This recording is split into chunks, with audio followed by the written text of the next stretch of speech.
Здравствуйте! Вас приветствует канал «Мое здоровье», информационный ресурс для тех, кто заботится о своем здоровье.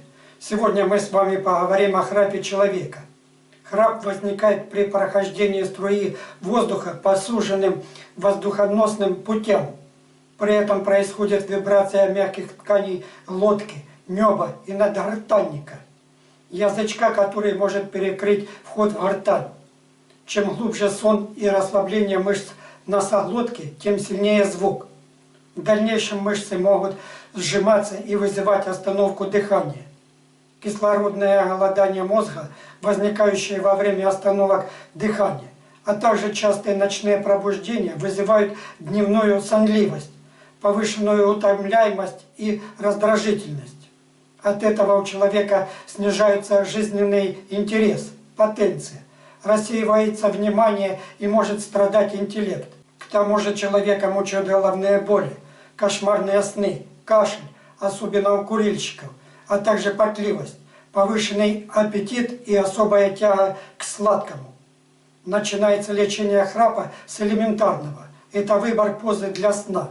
Отмечено, когда лежат на спине, расслабленный надгортанник свешивается внутрь, корень языка западает, при этом создавая препятствия для прохождения воздуха. Чтобы не западал язык, больной может спать и полусидя, что обеспечивается подушками или подставками под ножки головного конца кровати. Лечение ожирения – это тоже одна из проблем при храпе, и ею надо заниматься долго и упорно. Так, уменьшение массы тела всего лишь на 10% снижает храп почти наполовину. Лечение гипертонии также задача не из легких. При этом снижение давления влечет за собой уменьшение храпа. К слагаемым успехам в борьбе с храпом относится и полный отказ от курения, алкоголя, наркотиков и по возможности от снотворных средств.